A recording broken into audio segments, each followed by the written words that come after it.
Good evening, White Sox fans. It is Wednesday, August 13th, and you are listening to the latest edition of the FutureSox podcast known as Hot Takes and Heaters. My name is Danny Miller, the young whippersnapper sitting next to me on your screens, tickling your eardrums and in your fancy, if you please, is my co-host as usual, Mr. Jacob Thome. How you doing tonight, Jacob? Good. Glad you said eardrums. Yeah. Well, it's family show. Let's keep it fairly clean. But yeah, man. Good to see you. Good to see you I too. apologize.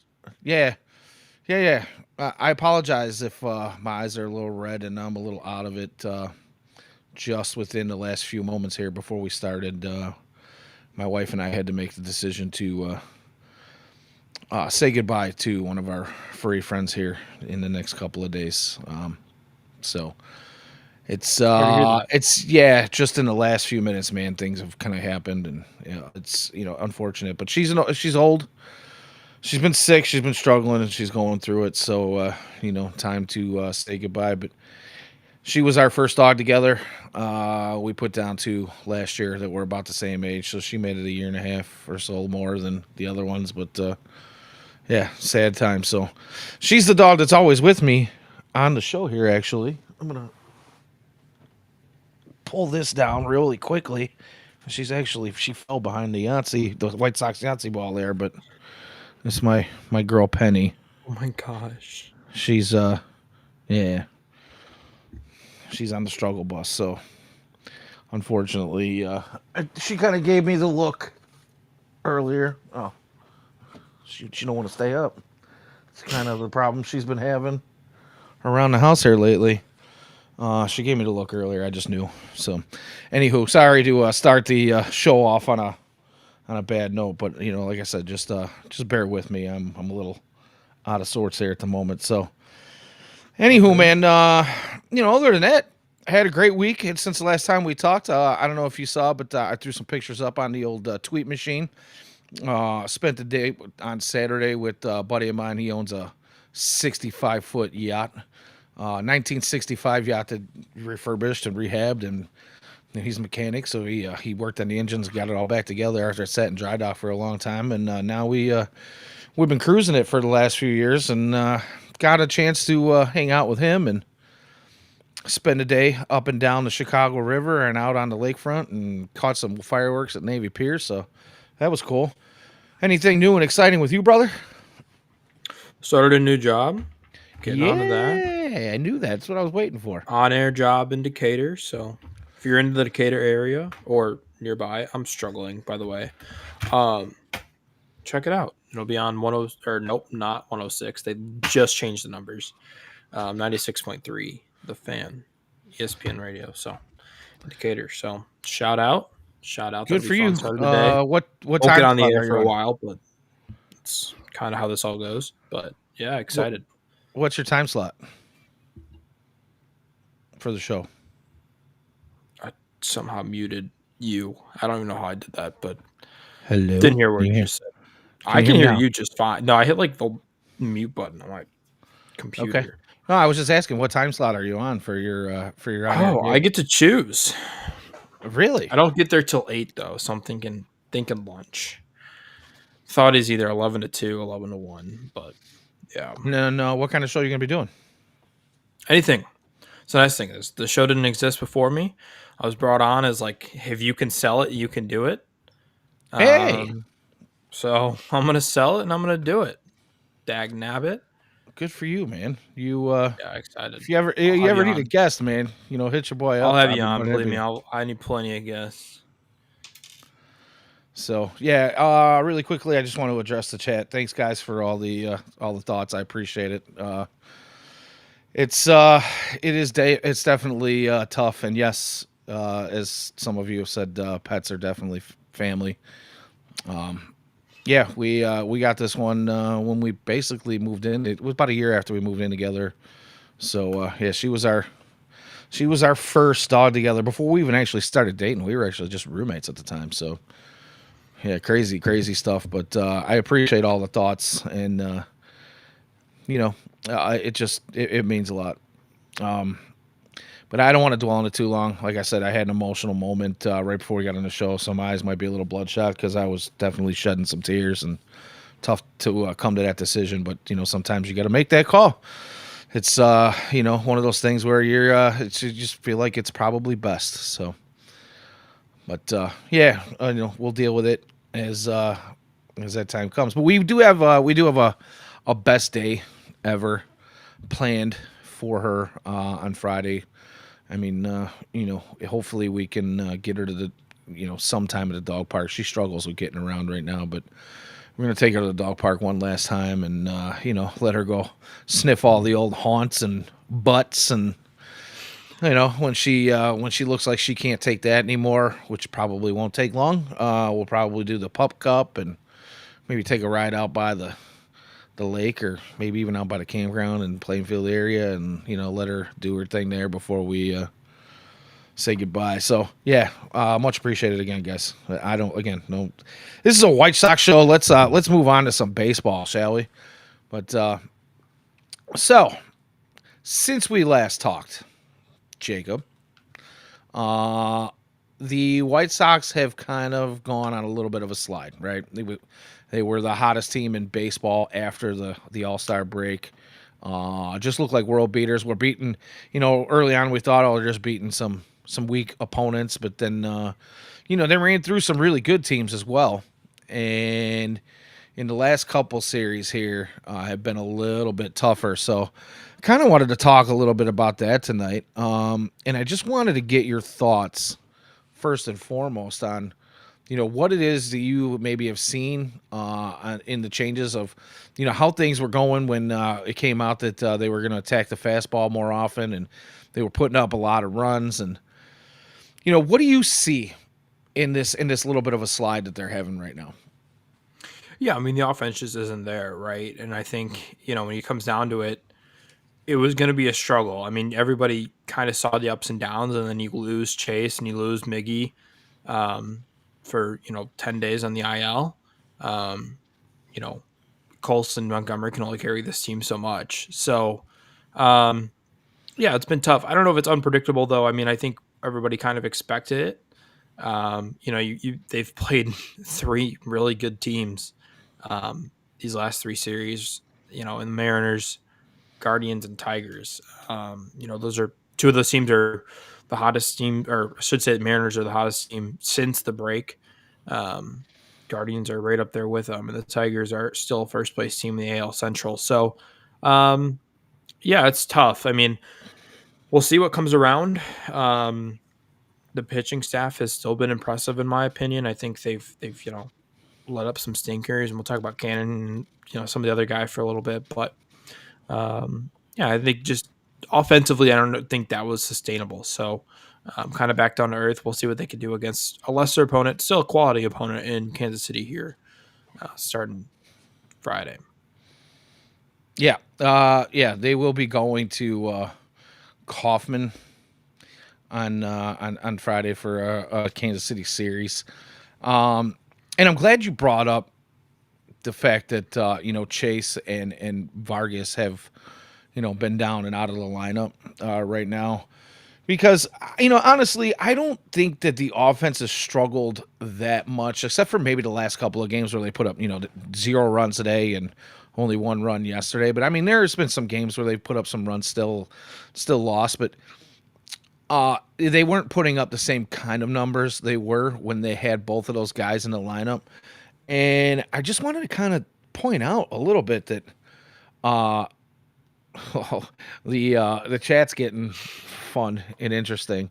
We're gonna get to some of that stuff here in a little bit, but yeah, I think what you see a lot of these days is White Sox fans are kind of split a little bit when it comes to guys like Vargas and Chase Mydroth even more, because Chase Mydroth obviously isn't a big power guy. He's sitting on what I think 2 dingers for the season right now, maybe 3. Yeah.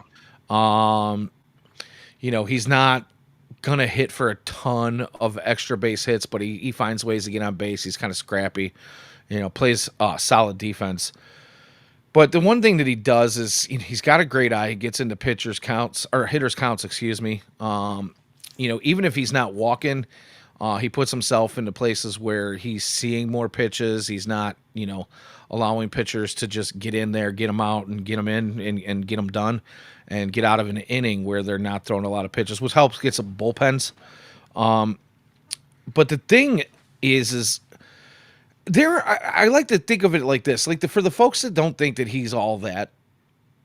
I'm not saying he's some superstar stud, right? He's not a stud in any means whatsoever, but he's one of those guys who, as a table setter and a fun team guy, which we've heard, many times already this season, where everybody talks about how, Chase is the guy in the dugout who's hyping everybody up. He's the guy that gives everybody a pat on the back.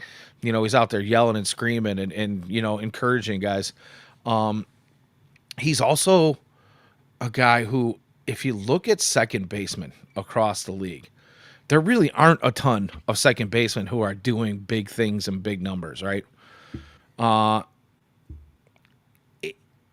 You can say, yeah, he's not super awesome. But on this team, you immediately notice when he's not in the lineup, right? We've seen the last 10 days the struggles that this White Sox team has gone through. And when Chase Mydroth isn't there.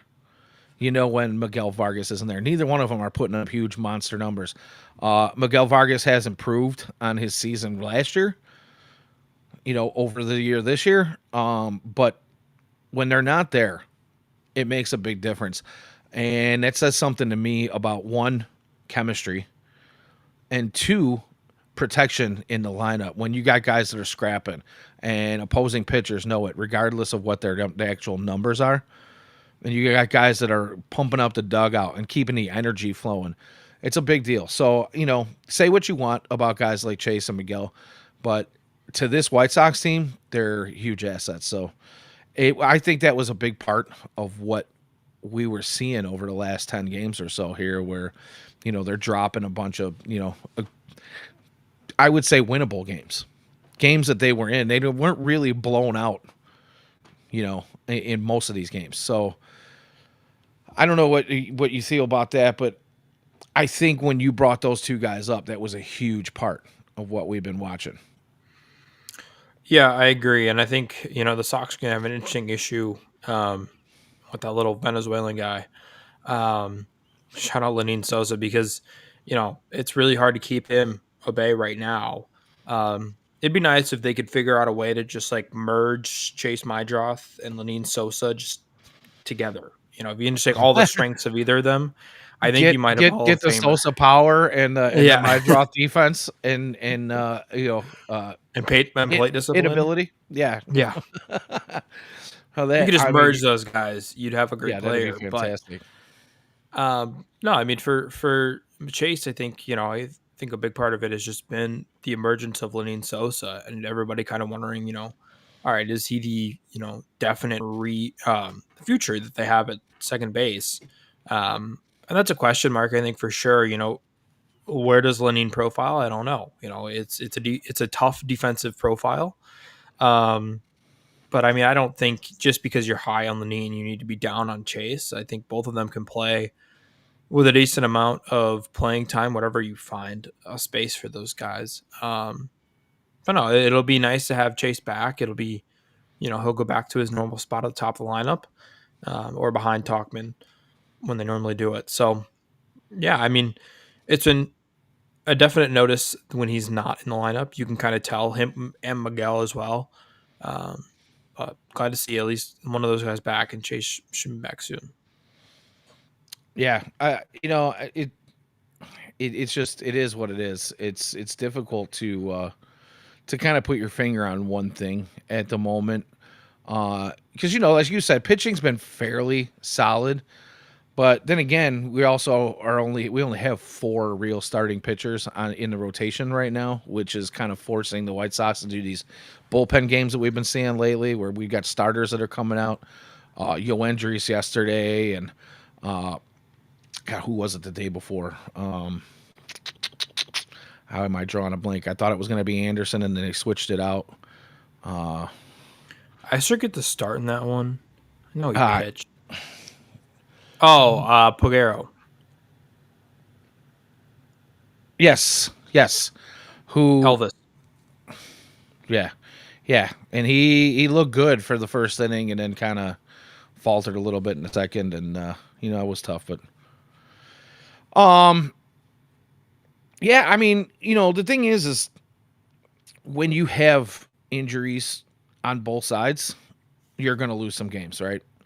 Uh, and any other thing too here is you got to wonder if they're pressing a little bit, knowing that they are missing some guys. So in the chat, David, and I'm gonna give you, I'm gonna ask you to give me a little bit of a break here because I don't know if I'm pronouncing your name correctly, but is it Raka or Raka or Rach? I don't even know. Like if you can give me Rocco a would be hint, my guess. yeah, give me a hint, man. Give me a sound it out for me in the chat. But David says today the team was too hungry to hit, and they let the starter slide with 50 pitches over 6 innings, which is too low.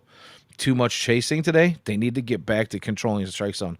And you know what? You kind of got to wonder if that's exactly what was going on in a game like today, where you were on the winning side of baseball for the better part of the second half, going into these last couple of series, and all of a sudden things kind of taper off, and you gotta wonder, guys they're just pressing. They're too eager to get that offensive muster going again. You know what I mean? They're trying to muscle balls out of the ballpark, or trying to strong arm things through the infield, and maybe just pushing a little bit and pressing, and who knows, but you definitely, the one thing that I noticed in the last two series before this one against Cleveland, or I'm sorry, Detroit, was that they were still stretching out at bats. And in the last couple games here against Detroit, that kind of tended to go away. Like they were chasing out of the zone, and they were, oh, that was a nice potato. He looked like you've been hanging out with Willie Nelson and Cheech and Chong. You froze up for just a half a second there, looking. Well, anywho, so yeah, I don't know. Just a thought, but I think it's a good point out by David. So Yeah, I think also when you're missing Talkman and Chase, I mean those are your two guys who really take long at bats. When we're missing those guys at the top of the zone or top of the lineup, I think it hurts. and it's, what, it's funny. As you're saying that, I wanted to bring up exactly what 13 Dove Man is saying in the chat. Sorry, Simpsons reference for you there, Dove Man. But 13 Dove Man says Chase better heat up. Gonzalez hitting at AAA and will be ready by 2026. Sam Antonacci flying up the minor leagues as well. I'm a week away for Bonnemer. Carlson, 2026 number one pick. I don't want to get into the second half of that conversation just yet, but I do want to talk a little bit about the first half of that, because Jacob Gonzalez is, after struggling pretty hard last year for the better part of the year, and now this year, I mean, it wasn't until he moved into AAA, he's all of a sudden doing some things with the Knights, and you almost wonder about that too, where it was like, maybe was he feeling stifled? Was he getting stale playing at a level where he didn't want to? Was he getting bored at playing? Did he feel like he needed to move up? Now that he's moved up, he stepped up his game. I don't know, but have you had an opportunity to kind of look at some of the numbers that he's put up since being moved up to Charlotte, which I think it's only been like 15 or 18 games or something at this point, but Yeah, he's been hitting it really well. I mean, even he had a good stretch in Birmingham, right? I mean, kind of looked like he got that torpedo bat and he was on the way. So yeah, it'll be interesting to see what comes up. I mean, I'm still a little bit worried about the power. He does have 8 home runs this year. Um, but yeah, I mean, it's going to be an interesting ride to see what they do with all these middle infielders. They just traded for another one in Curtis Mead. I do think there's going to be movement to the outfield. I don't know who's going to move, but somebody's going to have to. I mean, you've already seen it with Brooks Baldwin, a guy who just you knew could not um, stick in the infield with how many infield guys they had. Um, and I don't know if Gonzalez is going to be that type of guy, but I mean, they're going to have some interesting decisions in the middle infield. And, to bring up the second half, like those guys are really coming. Like those are top 100 guys. Um, and I think Sam's going to be there any minute now. Shout out Chatham, Illinois. But yeah, it's a fun time here looking at the middle infield future. Yeah, gonna get crowded. It's seemingly quick in the middle infield. Um, there with Colson playing the way he is, and I know a lot of people are suggesting that he's probably going to have to make the move to third base. Uh, I don't know. Honestly, it seems like the logical thing to do, but at the same time, for as big as he is, he's super athletic. And people want to kind of ding him on his defense a little bit here and there because it hasn't been spectacular. But I mean, he's minimum league average. He's a heck of an athlete. So I don't know if they move him permanently to third base or not. I think some of the shortstops that you see get drafted this year are obviously a couple years away, and none of them are anywhere close to where Colson Montgomery is at the moment. I mean, this guy is, for all intents and purposes, probably the top three hottest hitters in baseball since the All Star break, and maybe even I don't know. I'm not going to go that far, but I mean, he's in the top three in just about every offensive category right now, or at least the ones that matter when we're talking about home runs, RBIs, hard hit, barrel rate, all of these things, exit velocity, all that stuff. Like, dude's just mashing. So, obviously, if you have somebody who is going to come up and that's the only position they can play, and Colson can play third, sure, you can make the move. But I don't know that that's the all in all, be all end all plan for the White Sox. It's very difficult to say at this moment, but we shall see how things play out. But yeah, the middle infield probably going to get pretty crowded over, maybe as early as next season. Right now, second base is kind of one of those places where we have some guys who can move in and out of there, and none of them are particularly perfect, right? Chase is great defensively. Lanine's got big power numbers. I don't know. Do you leave Chase at shortstop and get Sosa in at second base as often as possible? Like, there's so many things going on in that infield, and so many different plays that you can make. Will Venable's got some decisions that he's got to make on a daily basis and try to figure out how to keep this team winning and get all the bats in the lineup. But come next season, it's going to be probably even more difficult to figure out where guys are going to go. Yeah, and I mean, you also, Brian Ramos has had a good month in Charlotte. Like, there's another third baseman to add into the mix, and then like you have guys like Bergola who are still, considered a top prospect in Birmingham. So like, and the chat mentioned Lodis, like he could fly. Jacob Parrish is a 6th-round pick. Let's pump the brakes, but like, there's some interesting moves to be made soon on the middle infield. Yeah, absolutely. Absolutely. Dubman brings up Kyle Lodis. Again, I think he's probably profiles more as a corner, but that's just me. And could potentially put up some power numbers as well. There are going to have to be decisions made next season for sure. The other thing I want to talk about is I noticed in the chat that a couple of guys have brought it up now is the torpedo bat. Have you heard about this where it so Colson had, I guess, one torpedo that he came up with that he switched to. Apparently he told the team that he felt a little bit weird with it at first, and they were like, just go out and swing it. And lo and behold, he's out there hitting 10 dingers since the All-Star break. But the crazy thing is after he broke that bat, he hit two pretty big shots in between, by the time in between the day that he broke that bat and yesterday when he got the new bat, or 2 days ago, 3 days ago, whenever it was when he hit the concourse shot. There he had a couple home runs in there. So, I mean, I don't know if it's. I won't say that the bat doesn't help him, but I wouldn't say that his power is fully dependent on that. Obviously, it's going to help him with barrels, which I think is what's the idea behind most guys using it. They're obviously hitting the barrels, but whew, I don't know, man. Jacob Gonzalez being switched over to that, maybe there's something to it.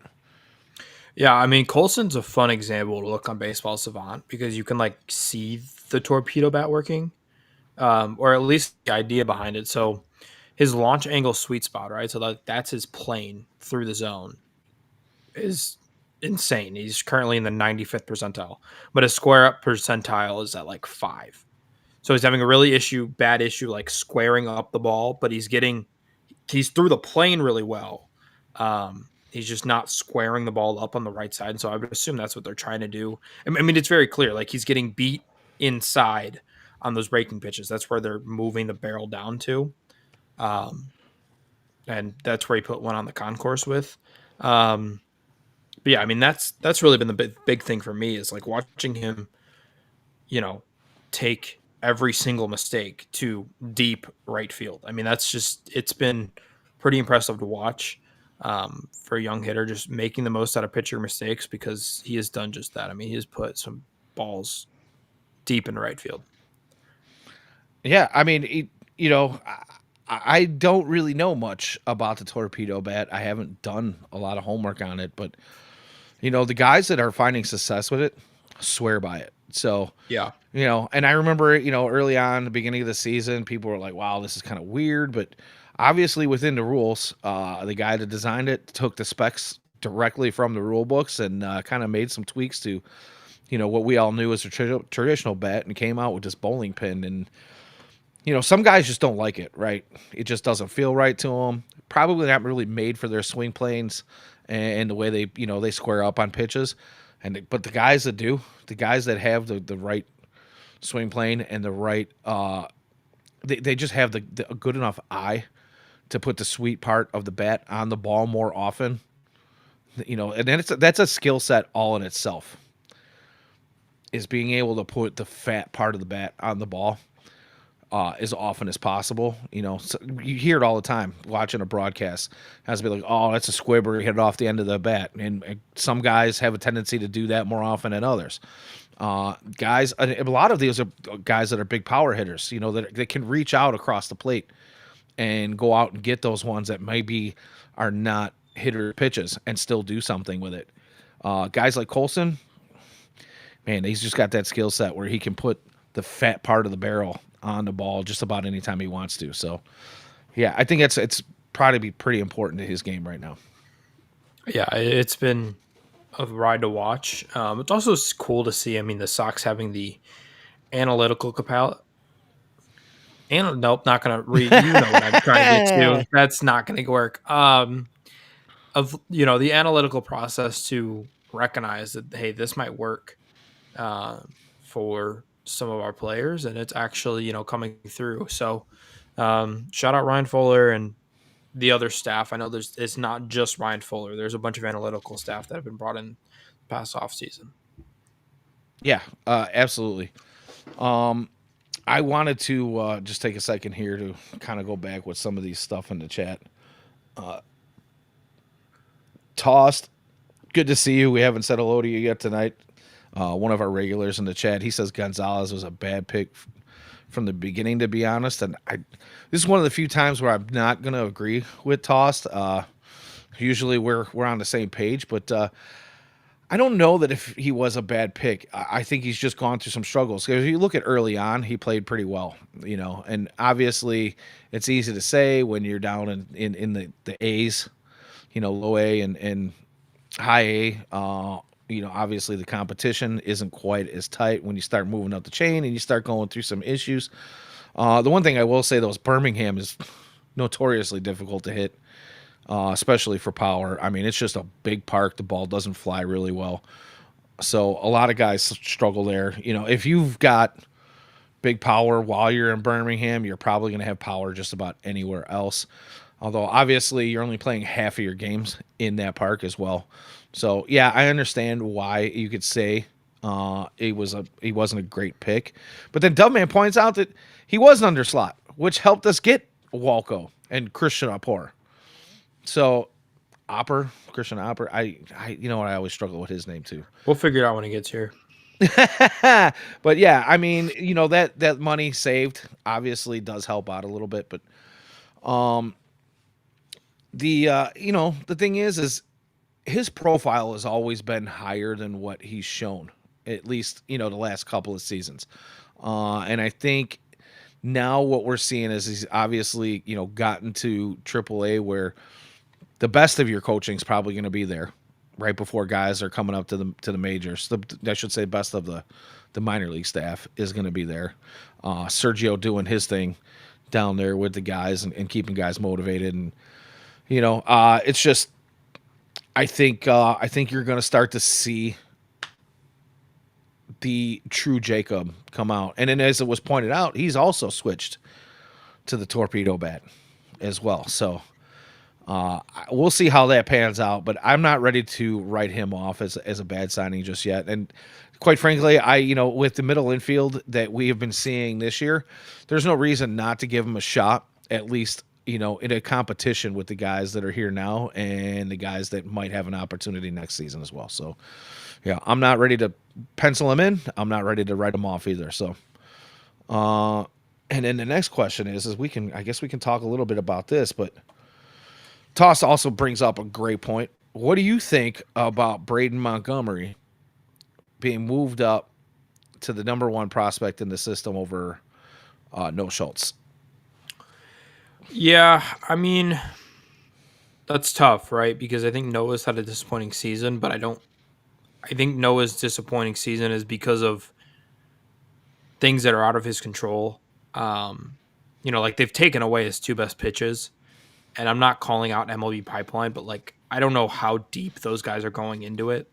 And I'm genuinely not like hating on MLB pipeline. Like those guys, those writers have to keep track of like so many different players. Like Thousands. I don't know if I don't know if they're going in depth on like, oh yeah, Noah's not using his top two. They're probably looking at ERA or watching film or whatever, but they're probably not, realizing that. I'm not worried about Noah Schultz. I'm really not. I don't know. I have faith in the guy who's 6'7" and throws as hard as he does with that slider and everything. Like I just believe in that. And in terms of Beamont, like I think it's awesome, right? I mean, like he's going up the boards. I believe. I think he was in the 40s last rank, so he's getting moved up, which is good. I think he's slowed down now that he's hit Birmingham, which is to be expected. Tossed, you're more mature than that. I know you are. And that joke would have flown. I know that flew right over Danny's head. What's that? I'm sorry. Did I miss something in the chat? His most recent comment. I'm not going to explain it. I don't even know if I can explain it. Anyway, where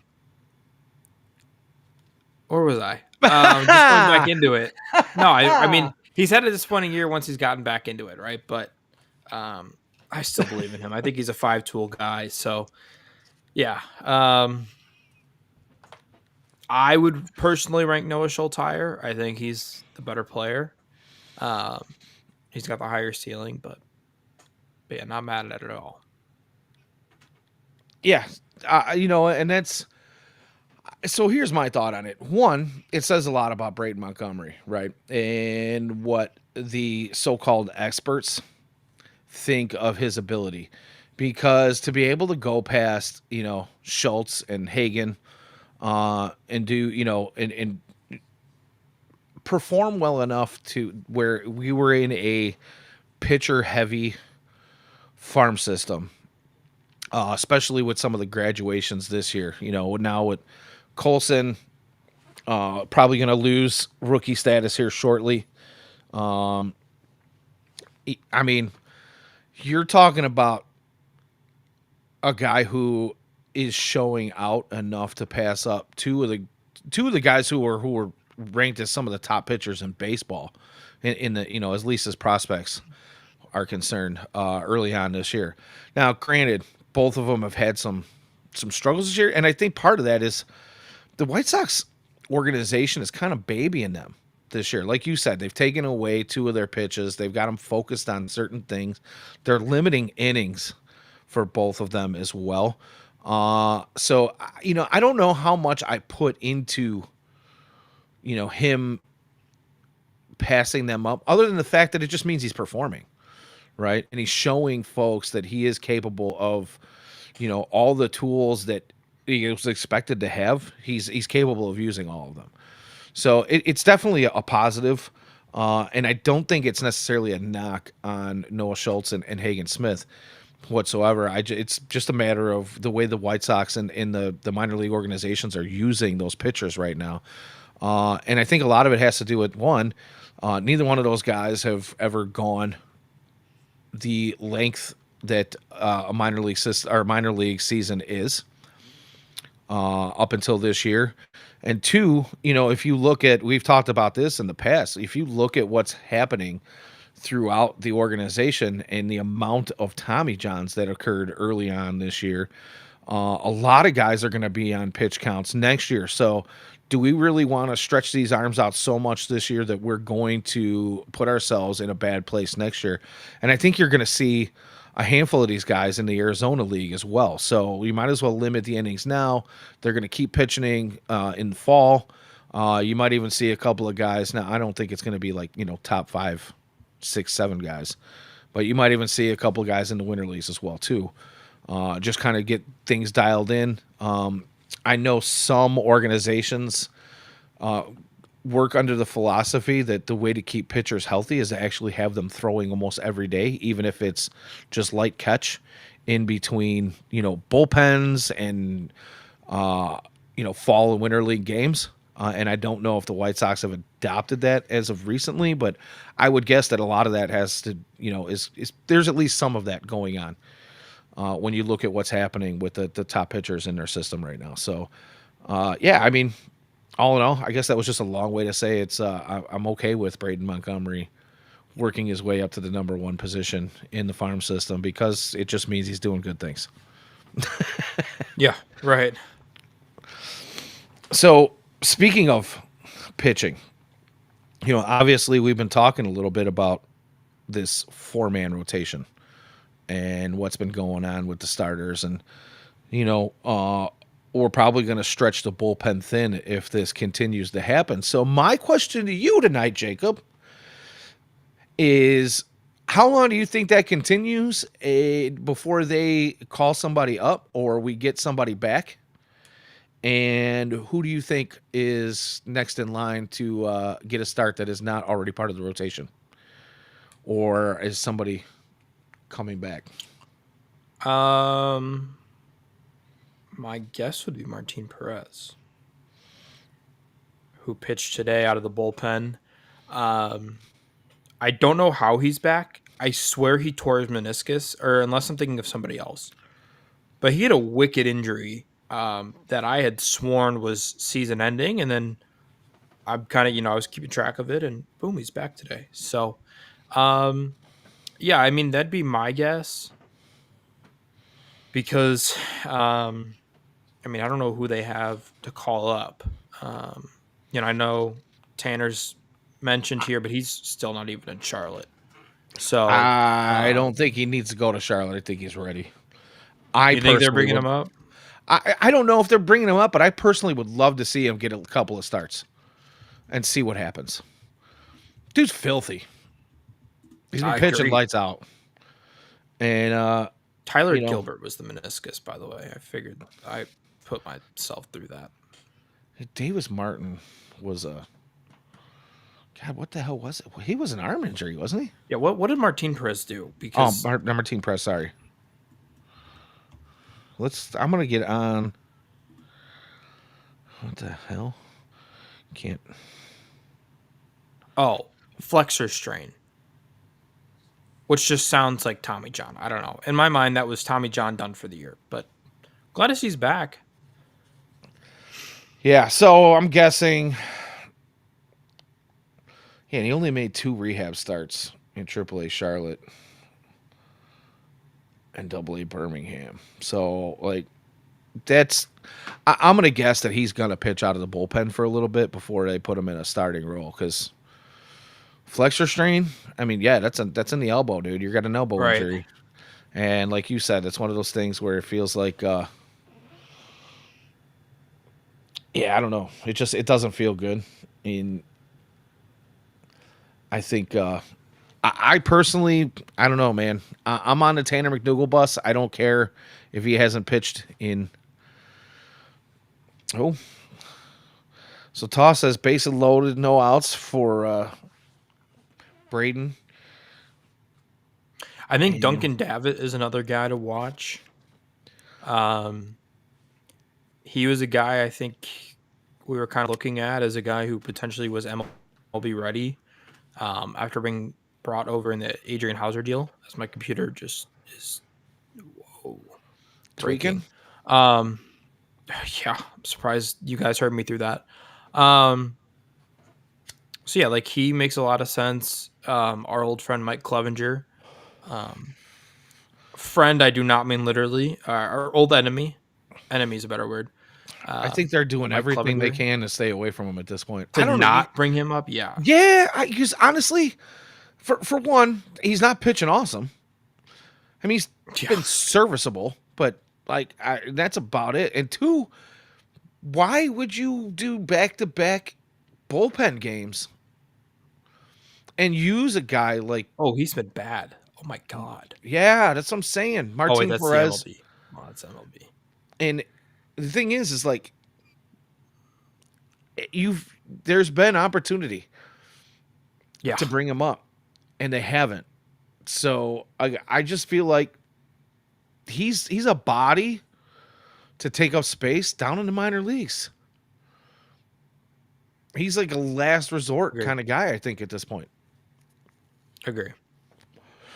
I think his favors with the team ran out, and the closest favor he was going to get was here's a minor league contract, bro, and we'll see. I don't Yeah, know. literally. No, but I mean, he's a name to watch, right? If you're gonna bring somebody up, but um, Duncan Davitt would be my name. I think Tanner makes a lot of sense, but I'm gonna guess it's Martin Perez whenever he's ready to go. Um, also, I'm not really sure what they're doing with the frisbee thrower they threw the other night. Because that was impressive. That was fun. Shout out Yoendris Gomez. That dude could spin it. Yeah, he was slinging it. I don't know if he's going to be a regular starter. I don't know if, obviously they stretched him out in Charlotte. If he's here to stay, I'm not going to complain because yeah, he was fun to watch. I think he's probably going to be more reliever, if anything, or maybe like use him as a starter for an inning or two, at least. Long relief. Yeah. Yeah, I don't even know if he's going to get long relief because I think in the systems that he came from, was he getting like full starts? I think he was pitching in relief mostly, was he not? I think he had one start, maybe He only made one before start coming, in the majors before last before night. coming here. Yeah, so or no, was I that? don't know about the minors, but I know he was pitching in a starter role in Charlotte. I do know that. Yeah, so Um, I just don't know if that's sustainable, but who knows, man? I don't really know much about the guy other than watching him open up that game the other day. That first inning was impressive. yeah. It was absolutely impressive. I think he only threw like 11 or 12 pitches in the first inning and struck out the side. So, like, kudos to you on that against a tough Tigers lineup. I think we're thinking of two different players. Oh no, I'm getting him confused with Gomez. Elvis Peguero, yeah. Or yeah, not Yoendris. Yoendris Gomez and Gomez was the Elvis. guy who went 5 innings, Yeah, Peguero. You're right. Peguero was the one that only and then went Peguero went 1 inning. Yeah, an inning and a third or an inning 2/3. yeah, But the first inning was massively impressive. yeah, You're absolutely right. I was getting the two mixed up. yeah. So we'll see. I mean, the Sox honestly have some very interesting bullpen options going forward. Iriarte, I think, is ready to come back up. Obviously, you have Peyton Pillette. Um, I love Wickelman Gonzalez. Me So, too. and then you add that to kind of what they already have. I mentioned this after the trade deadline. Like, they can bring the entire bullpen back next year for arbitration. So I would expect a lot of moves to be made in the offseason in that bullpen. Because I mean, you still have got. I mean, you still have an entirely good bullpen. I mean, legitimately, and then you're bringing back Prelander Baroa next year. He'll be back from Tommy John. I mean, it's going to be interesting that the bullpen has went from a major weakness to a almost the strength of this team over the matter of like 3 months, which has been fun to watch. Indeed, indeed, and a lot of options. A Yeah, lot of options that you can kind of move guys around that have been pretty solid for the most part. Jordan Leisure has been a kind of a roller coaster up and down. When he's on, whew, man, a lot of fun to watch. When he's off, not so much. reminds me of But Aaron Bummer. right, it was exactly the comp I was gonna make. When Bummer was on, it was really really fun to watch. But man, when he stunk it up. He got lit. I mean, just he liked to give up the long ball. So A hanging slider, just middle. oh, oh, maddening, absolutely maddening. I can literally But then see the them. next outing just strikes out the sides on the just from one batter box to the other on a just disgusting slider. And There's a then the chip. next outing, middle slider, Yeah. Oh, dude, or can't find the zone. that was the other thing. See, that was his biggest issue. I think was command. Yeah, If he had his command, it was spectacular. No command, forget it. It was over. Like and you knew it within the first 3 pitches when he came into a ball game. You were just like, oh, here we go. If he wasn't hitting his spot in his first 3 pitches, it was donezo. yeah. So there's a comment in the chat that I can't agree with more, and it's unfortunate because I did have high hopes for Jonathan Cannon. And I love the dude. Again, another guy who has probably got all the talent in the world and just can't seem to put it all together. He's, I mean, he's having his struggles right now, and I hope he figures it out because he's an easy guy to like. But right now, he's an easy guy to not see pitching for you. He's just it's been tough for him. So, I hope all the best for him. I hope he figures it out and puts it all together. But for right now, I do not wish to see him pitching, at least in the minor. Excuse me, goodness gracious, on the Major League Ball Club. So, yeah, let's not talk about the Bummer trade. To be fair, Aaron Bummer isn't like lighting. It's not the Andrew Vaughn trade, which I really don't want to talk about that trade.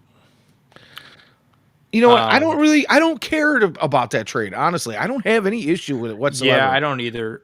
I mean, it wasn't a bad trade for Getz. Like the trade made sense. It reminds me a lot of the Kopech trade where like guys are going to go back on that and be like, oh, he was always, but it's like, yeah, Kopech wasn't listening to his coaches here. And Vaughn wasn't listening to his coaches here either. I mean, that was like evident. Yeah, I mean, Like, if any of pull this, the ball in the air more. if any of the stuff about his work ethic was true, which I mean, we've heard it from some pretty good sources here. We have some former players and coaches that like to check in with us here at FutureSox, who will remain nameless at the moment. But yeah, I mean, guys that were in the dugout with him check in with us once in a while. We'll have some off the record chats, and the word on the streets with him is he just wasn't the best team player. When it came time for workouts in the spring, guys would show up early. He'd be there, at the absolute last minute to report. And then when it came time for, BP and workouts and whatnot, he'd come in, do the bare minimum, and then like leave. While guys are like working it out and trying to, figure things out and be in the best game shape possible for when the season starts, he was the guy who would do the bare minimum and then hit the golf course. Yeah. So I don't really know what kind of attitude he has. Apparently he was liked in the locker room, in the clubhouse, but there were guys in the minor leagues that were like, this guy's a bum, and really didn't, I guess had a little bit of a prima donna kind of attitude.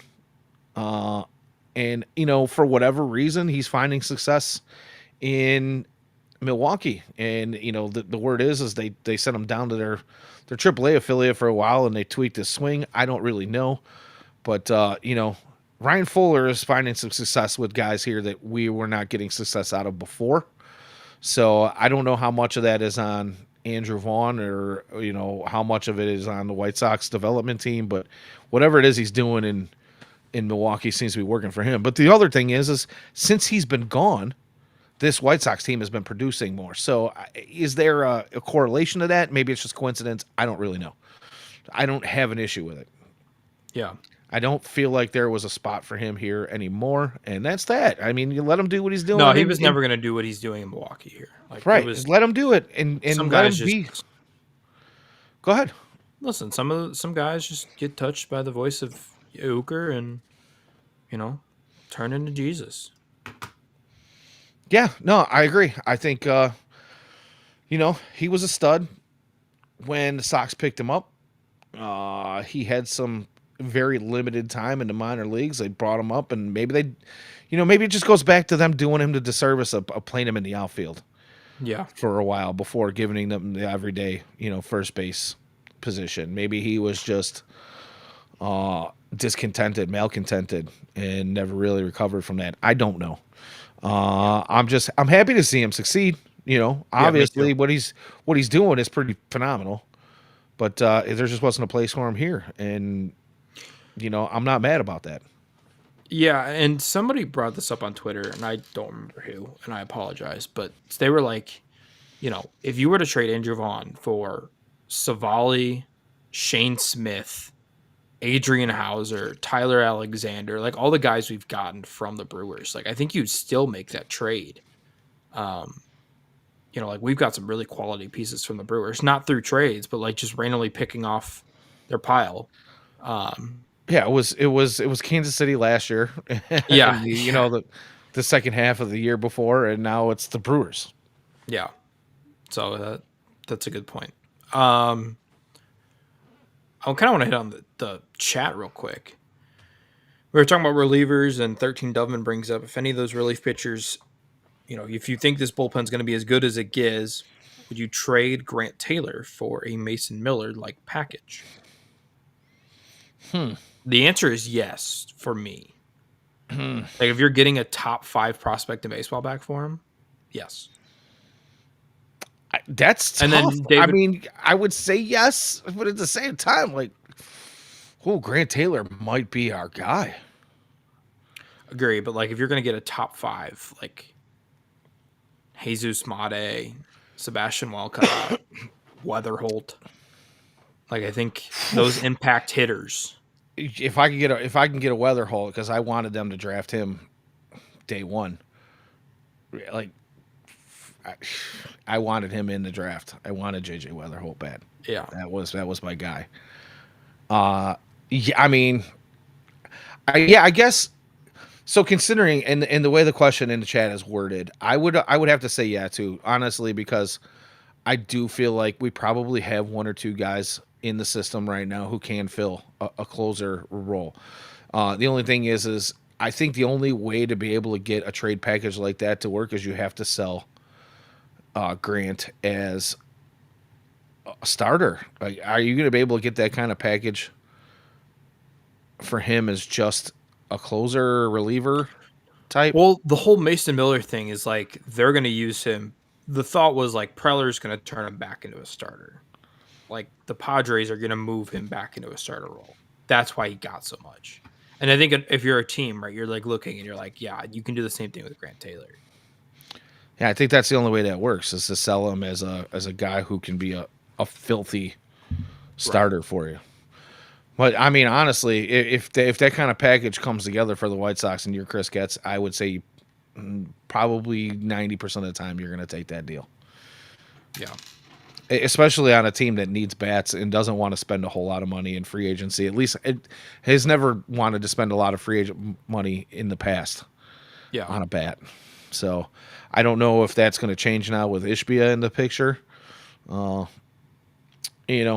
We know that he's going to inject some money into the organization somewhere at some point. When? I don't know. Where? I don't know. A lot of folks seem to think that this $12 million upgrade budget down in the Dominican is where he's throwing some money, in the new facility that they're, or at least I don't know if it's a brand new, completely new facility, but the overhaul of their Dominican facility. Yeah, who knows? But I would like to think at some point he's going to say, hey, you know what, Jerry, I'm sorry. The way you've been doing things for the last 40 plus years is wrong.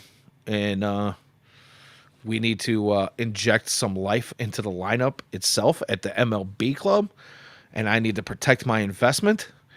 But I don't know when that's going to be or how soon it's going to be. But yeah, if you can get some minor league bats in a trade like that, I'll take it. I agree. Agree. So I'm gonna go back in the chat a little bit, and I'm gonna go. Toss brings up. Have you had an opportunity to see this reel? Our very own Ian Eskridge actually was the one that clipped this highlight, and everybody and their brother has now stolen it and used it. We got guys that I've never heard of putting it out as reels on TikTok and Instagram and everywhere else, and all the Baseball of America is using it on their Twitter stream, and everybody is just stolen this thing where in a game there was a balk called while George Walcott was in the batter's box. Have you seen this? Yeah, didn't he goes to call timeout, right? And No. then doesn't get it? That's where the people who stole the reel and the clip got it wrong. He actually did not go to call timeout. There was a balk called as the pitcher went into the windup, and George was about to step out of the box. But the pitcher went ahead and delivered. And the rule of a balk is if the pitcher delivers, the ball still can be in play. It's not a balk until, when a balk is called, it's a dead ball after the catcher gets it. So if it's called during the motion and the pitcher delivers the ball, the batter can still take a swing at it. It's not a dead ball until after the catcher catches the ball and the umpire signals dead ball. Balk was called, I believe, by the infield umpire, the second base umpire. So you won't actually see it in that clip from the home plate umpire. So George kind of drops the bat and starts to walk out of the box and realizes the pitch is coming in and just says, whatever, screw it, and flips the bat at it one-handed. And punches it through in the right field for an RBI single. So, yeah, pretty wild stuff. If you guys have not seen that, you must be living under a rock. But I do suggest checking out our Twitter feed or our YouTube channel. It is there. Ian, our very own Ian Eskridge, is the one responsible for that clip flying around. Just so you know. He's the one that cut that clip, and everybody else stole it from him. So, yeah. Awesome stuff. All right, David. Thanks, buddy. Thanks for checking in. We'll see you next week. I'm gonna go back to a couple other comments here. Shout out to the chat tonight, by the way. You guys have been active. It's been fun. It's more fun when you guys talk. Wolf checking in. Thanks for checking in. One of our regulars, long-time listener, every time chatter. Appreciate you. Dove Man. I'm gonna go back to him real quick. And he says he can't believe they dropped Welko down. He likes Jaden Fosky, but is he that much better than Welko already? Whose ceiling is higher? You want to talk about that a little bit, Jacob, real quick? We're at the hour mark here, but we'll get into hot takes and heaters momentarily. But I figured that's actually a question worth discussing for a quick moment. Yeah, I mean, Volko got dropped to 11, but I feel like guys I don't know if my issue is necessarily with Fauski being over him, but Kyle Lodis being over him. No offense to Kyle Lodis, I'm not trying to throw shade here, but I don't know, there's still a chance that George Walcott was Aaron Judge. That's still in there. There's legitimate chance, right? I mean, yeah, I get it. The dude's got a 650 OPS right now. Not hitting the ball well. He's also 19 That's years exactly old. why. Right. Yeah. I mean, I'm not worried about him. I think, but the ceiling on him is just through the roof. Now, the floor is also very low. Like, he's the biggest swing or miss prospect, but like, boy, if you hit on him, you hit hard. So yeah, I don't know. Like a guy like Lodis, to me though, like I think his upside is like, you know, a utility man. Whereas with Walco, I think Aaron Judge is like a legitimate outcome for him. Maybe not Judge, but like close to Judge. Um, so yeah, that's my thought on that. Yeah, well, and that's exactly why I think it answers the question perfectly. Is the fact that George, despite his age, I think had some expectations put on him that might have been a little high for his age. Don't forget that he was a high schooler, and never played the length of season that he's playing now, anywhere close to the length of season that he's playing now, and you know, um, he's got a potential to maybe not be the best hitter. Obviously, the biggest thing about George Walco has always been his power, right? His size. He's a oh, what's the word I'm looking for here? He's just a large human, right? Uh, Intimidatingly large when you compare him to most of the guys he's playing against, and because of that and the power numbers, I think people expected more early Yeah. on. But like you said, he's only 19 years old. And if he's not hitting bombs, he's not doing much else. So I don't have an issue with him dropping to where he is. And he's still got plenty of time to move back up those ranks if he figures some things out, obviously. Like you said, he could be an Aaron Judge. He could be a guy who's a DH that he doesn't have a position on the field because, defensively, he hasn't been exactly stellar either. He hasn't been awful, but he hasn't been super fantastic. So yeah, I mean, he's going to move down, and as guys are coming in, guys with potentially higher ceilings are going to get the benefit of the doubt at the moment when you're as big as George is, and like you said, only has a 650 OPS. So, and there's the other thing, reclassified. Yeah. So, all right, we're a little over an hour in here. I think we're gonna wrap it up here tonight. So hot takes and heaters. I'm gonna go ahead and throw it out to the chat if you guys got them. Get them in quick, and we'll throw them out. But Jacob, you want to give us a hot take or a heater to wrap it up, put a bow on it? Yeah, let's give a heater to Lenin Sosa on an absolute tear right now. And I'll give a hot take that Colson Montgomery. I don't know if this is a hot take anymore. I don't think it is. Leads the team in home runs by the end of the year, despite being called up on the 4th of July. You know what? I don't think that's a hot take, but I think it's a great take, and I'll go with it. Here's my.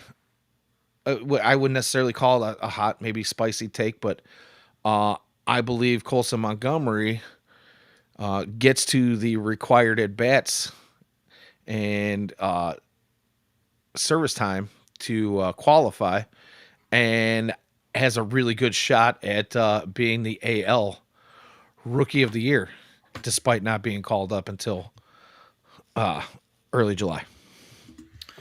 Yeah, what's Nick Kurtz doing? Is he still mashing baseballs? He is. Jesus. Yeah, my God. All right, maybe runner up for Colson. I still think if Nick Colson Kurtz does keep, yeah, he's doing some things, but I think Colson might edge him out in the second half here. I don't know. It's just me. I'm just saying there's a chance. It's a hot. We'll It's see. not spicy. It's not spicy, but it's my hot take. It's a think little hot.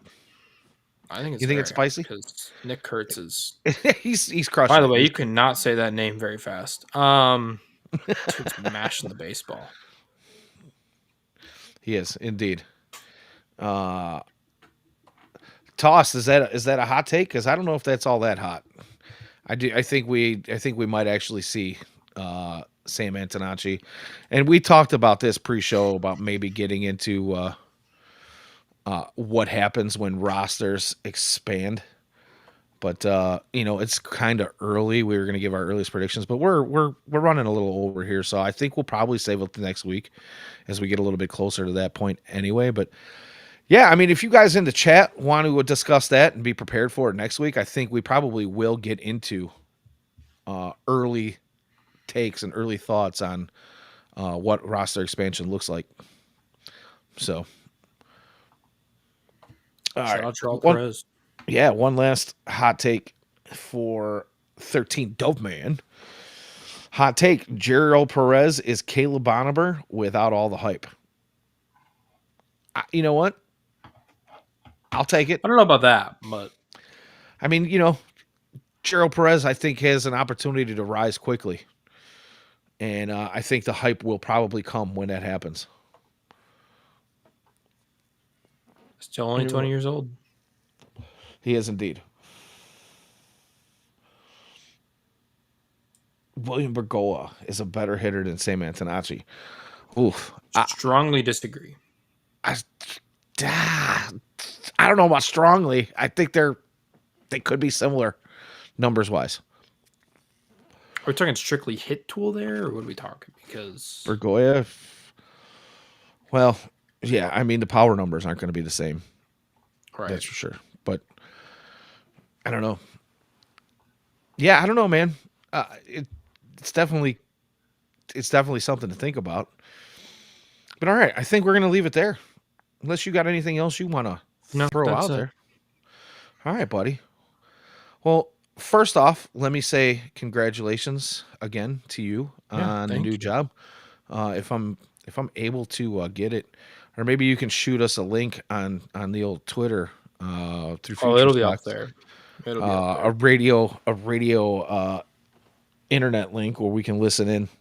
We would be absolutely thrilled to show some support. If you ever open up the phone lines and I'm listening, I'm calling in, buddy. Oh, they'll be open. So, Heck, I think I'm even going live on I think I'm gonna try to get Facebook Live, TikTok Live. Right on. And if you're ever looking for a guest to come on, I'm available. So That's good. Just saying. Anyways, yeah. So good luck, and we wish you the best there. Thank you to everybody in our chat. You guys are awesome. Always checking in with us, always keeping us rolling, always keeping us on our toes, especially with some of these hot takes and heaters. Blank name. I don't know who Blank Name is, but I believe you.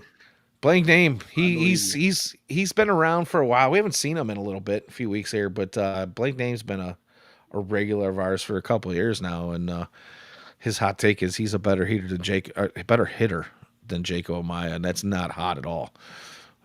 That's a pretty freezing cold take, actually, because I think most folks are better hitters than Jacob Amaya. But anyway, again, thank you to all our chatters. We really appreciate it.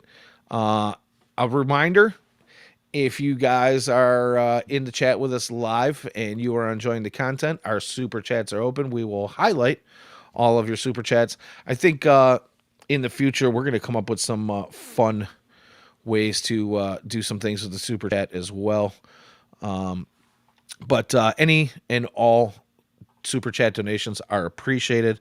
You can find all of our videos here on YouTube and the Purple app, and if you so are inclined, you can also go on our website at www.futuresox.net, and you can subscribe to get our exclusive content. It's a $2 Patreon donation every month.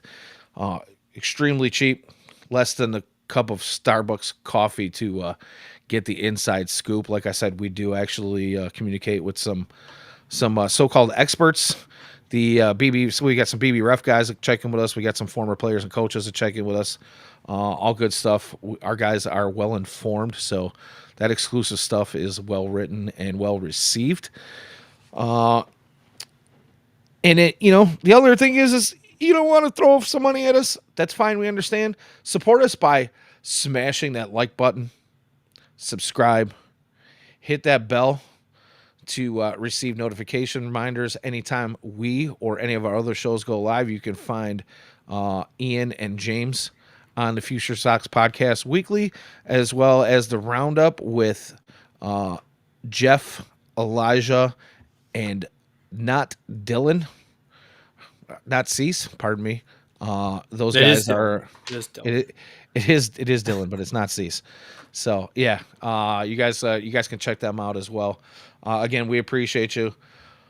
As always, it's been a pleasure chatting with you, Jacob. I hope you have a wonderful week, and until next time, go White Sox.